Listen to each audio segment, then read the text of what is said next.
할렐루야. 8월 26일 토요일입니다.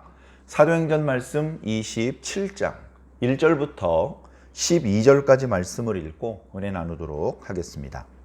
우리가 배를 타고 이달리아에 가기로 작정되매 바울과 다른 죄수 몇 사람을 아구스도대의 백부장 율리오란 사람에게 맡기니 아시아 해변 각처로 가려 하는 아드라무떼노 배에 우리가 올라 항해할세. 마케도냐의 데살로니가 사람 아리스다고도 함께 가니라. 이튿날 시돈에 대니 율리오가 바울을 친절히 대하여 친구들에게 가서 대접받기를 허락하더니 또 거기서 우리가 떠나가다가 맞바람을 피하여 구브로 해안을 의지하고 항해하여 길리기아와 밤빌리아 바다를 건너 루기아의 무라시에 이르러 거기서 백부장이 이달리아로 가려 하는 알렉산드리아 배를 만나 우리를 오르게 하니 배가 더디가 여러 날 만에 간신히 니도 맞은편에 이르러 풍세가 더 허락하지 아니하므로 살몬의 앞을 지나 그레데 해안을 바람막이로 항해하여 간신히 그 연안을 지나 미양이라는 곳에 이르니 라세아 시에서 가깝더라. 여러 날이 걸려 금식하는 절기가 이미 지났으므로 항해하기가 위태한지라. 바울이 그들을 권하여 말하되 여러분이요 내가 보니 이번 항해가 화물과 배만 아니라 우리 생명에도 타격과 많은 손해를 끼치리라 하되 백부장이 선장과 선주의 말을 바울의 말보다 더 믿더라. 그 항구가 겨울을 지내기에 불편하므로 거기서 떠나 아무쪼록 베닉스에 가서 겨울을 지내자 하는 자가 많으니 베닉스는 그레데 항구라. 한쪽은 서남을 한쪽은 서북을 향하였더라. 아멘. 지난 시간에 펠릭스에 의해서 2년 동안 구류되어 있었던 바울이 이제 새로운 총독으로 부임한 베스도 때에 다시 재판이 속게되고 그 재판에서 이제 또 다시 어떤 결판을 내리지 못하고 또 우리 지지분이나 끌려갔습니다. 이렇게 재판이 빨리빨리 진행되지 못했던 이유는 정말로 그 재판을 하는 총독들이 법적으로 지식이 부족해서가 아니고 딱 보면 알죠. 죄가 전혀 없는 사람이라는 것을. 그저 단순히 고소한 사람들이 사적인 손해를 보기 때문에 여러 가지 구실을 뒤집어 씌워서 사도 바울을 괴롭히려 한다는 것을 금방 알죠. 그러나 정치적인 이유 때문에 사도 바울을 계속해서 구류해 두었던 것입니다. 그러나 사도 바울이 더 이상 구류되기를 거절하고 가이사에게 상소하노라 말함으로 해서 이제부터 바울의 책임자는 총독이 아니라 황제가 되었습니다. 더 이상 총독이 그를 조사하거나 재판할 수 있는 권리가 없죠. 그래 바울은 로마로 호송되어서 거기서 차례를 기다리며 재판을 받아야 하는 상황이 되는 것입니다. 이때 그를 로마로 보내야 되는 책임자 총독 베스도는 무죄가 분명한 사람을 죄인 취급해서 로마로 보냈다가는 문책을 당할 수도 있습니다. 그래서 평소에 친분이 있었던 헤롯 아그리빠 2세와 그의 여동생 버니게 그리고 기타 고관들을 가이사랴로 추청해서 마지막으로 바울을 신문하려고 합니다. 바울은 마지막 변론의 기회를 얻었죠.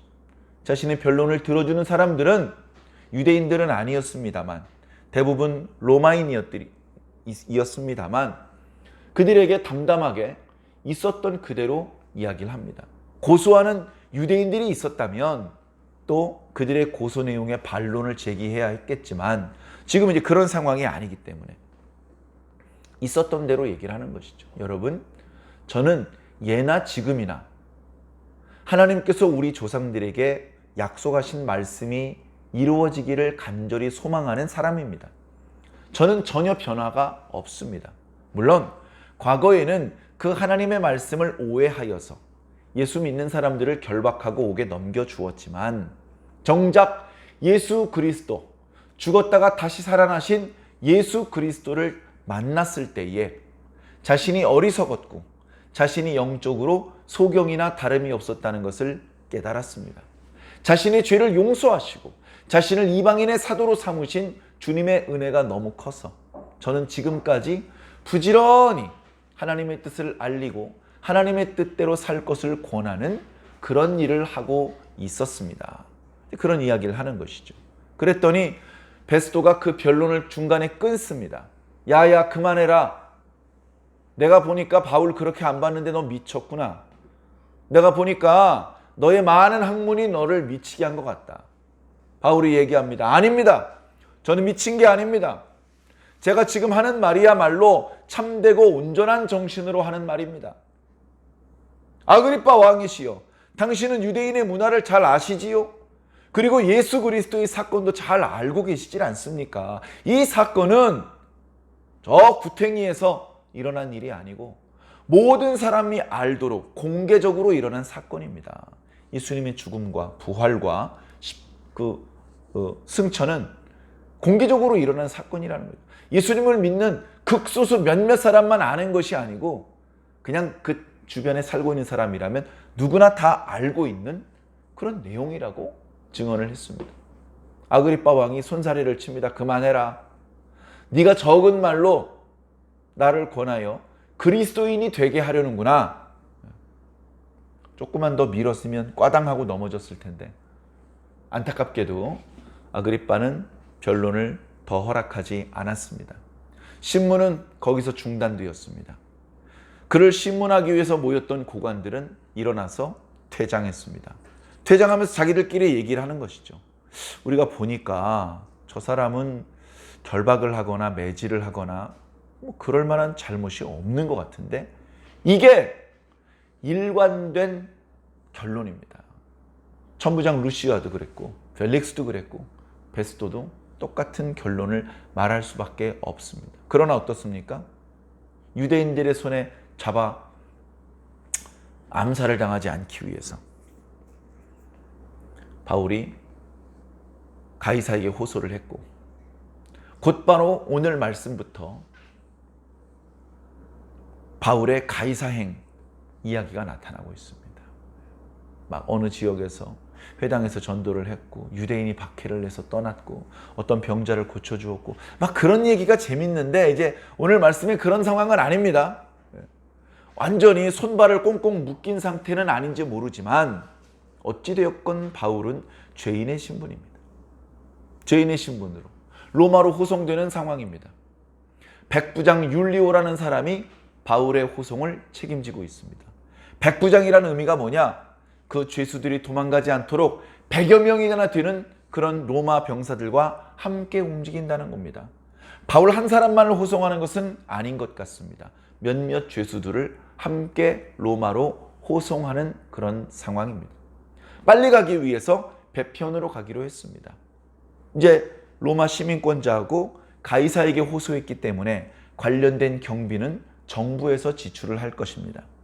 그래서 가이사랴가 본래 항구 도시였기 때문에 신속하게 더 지치할 것 없어. 전에는 정치적인 목적으로 2년 동안이라 불필요하게 구류한 적도 있었는데 이제 가이사에게 호소했기 때문에 더 지치할 수가 없어. 빨리 보내줘야 돼.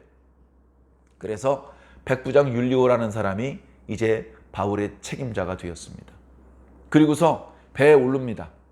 뭐 배 이름이 뭐 어디고 어느 항구에 그렇게 중요한 내용은 아닙니다. 배에 올랐어요. 이 배가 사람만 나르는 배는 아닙니다. 예나 지금이나 배를 띄워서 이쪽에서 저쪽으로 가는데 많은 비용이 듭니다. 그러면 그 배를 운전하는 선주나 선장 입장에서는 어떻습니까? 많은 승객을 태우고 많은 화물을 실어야 더 돈을 많이 벌 수 있지 않겠습니까? 그러니까 화물만 싣거나 사람만 싣는 경우는 없습니다. 예나 지금이나 항상 짐, 여러 가지 화물들 그리고 또 사람들을 같이 태워서 거기에 해당되는 비용을 받는 것이죠. 자, 그래서 배에 탔습니다. 이 배는 그냥 논스톱으로 이탈리아로 가는 배는 아닙니다. 전에도 말씀드렸던 것처럼 화물을 운송하는 배이기 때문에 계속해서 이 항구 저 항구를 들립니다. 이 물건은 저쪽 항구에다 내려주시오. 돈 얼마 주겠어. 거기 가면 아무개가 나와서 기다리고 있을 것이오. 다 그렇게 약속에 대해서 움직이는 것이기 때문에 그렇습니다. 그래서 배가 떴습니다. 두로라는 곳에 잠깐 들렸다가 이제 그 다음에 이제 그 무라라는 곳에 이제 들린 것이죠. 이 배는 더 이상 안 갑니다. 그래서 백부장은 자기가 인솔하는 병사들과 그리고 그 병사들이 호송해야 될 죄수들을 내리게 했습니다.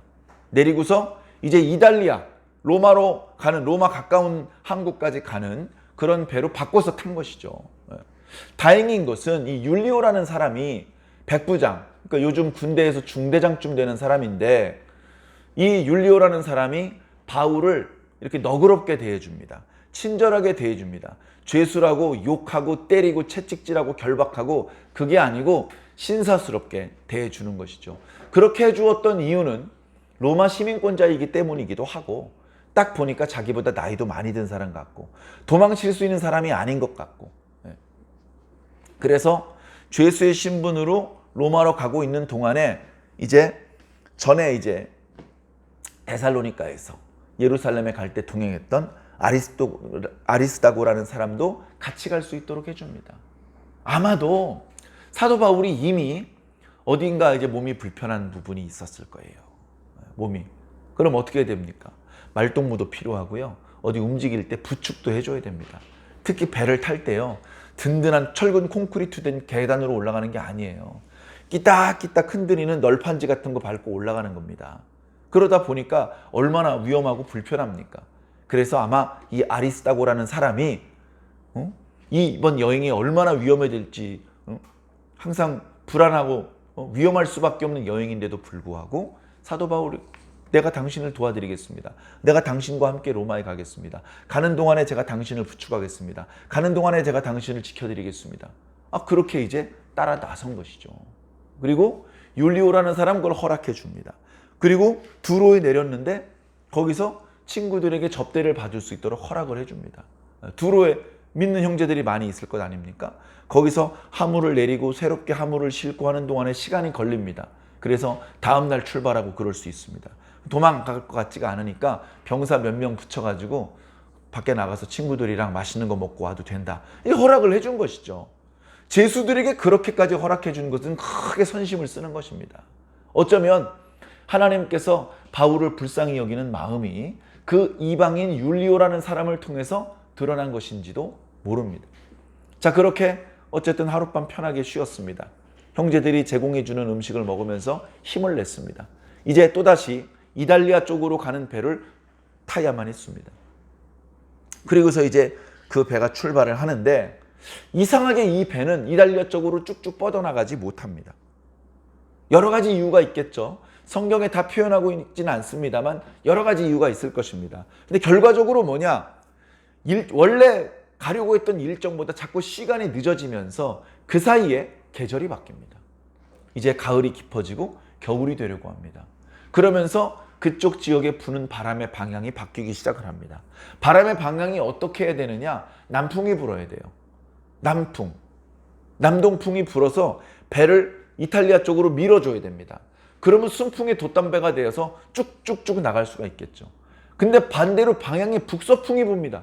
배를 띄웠더니 자꾸 가려는 방향 반대쪽으로 가려고 합니다. 그러다 보니까 돛대를 이렇게 세웠다 저렇게 세웠다 폈다 그 주변에 본래 들리려고 하지 않았던 항구에 잠깐 들렸다가 하면서 아주 더디게 갑니다. 더디게 갈수록 이제 계절은 완연하게 바뀌어서 점점 로마로 가기 어려워지는 것이죠. 그렇게 이제 터키 반도 이제 남쪽을 이렇게 전전해서 가다가 더 이상 터키 반도 쪽으로 갈 수가 없어서 이제 서남 쪽으로 배를 몹니다. 그래서 거기 있는 섬이 이제 크레타 섬이에요. 미항이나 베닉스는 모두 크레타 섬에 있는 항구입니다. 어떻게 보면 그렇게 먼 곳이 아니에요. 미항은 크레타 섬 중남부에 있는 그런 항구고, 그다음에 그 베닉스라는 그 항구는 크레타 섬의 서쪽에 있는 항구입니다. 자, 어쨌든 낑낑거리면서 일단 미항이라는 곳에 정박을 했어요. 미양, 아름다운 항구라는 뜻입니다. 그런데 상황을 보니까 겨울이 다 지나고 봄이 될 때까지는 항해 자체가 불가능해질 것 같아요.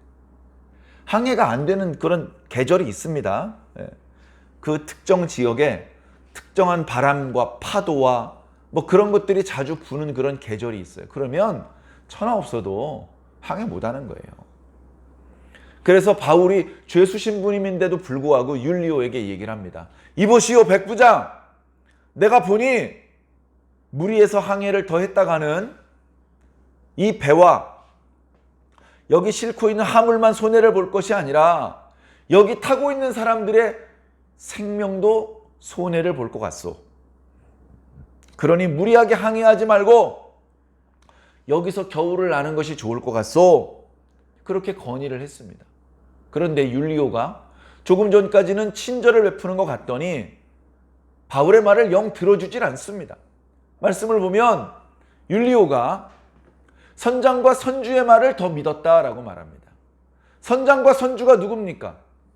한 사람은 배의 주인이고 한 사람은 그 배를 운전하는 총책임자죠. 바울, 당신이 뭘 알겠어? 여기 얼마나 항해를 해봤어?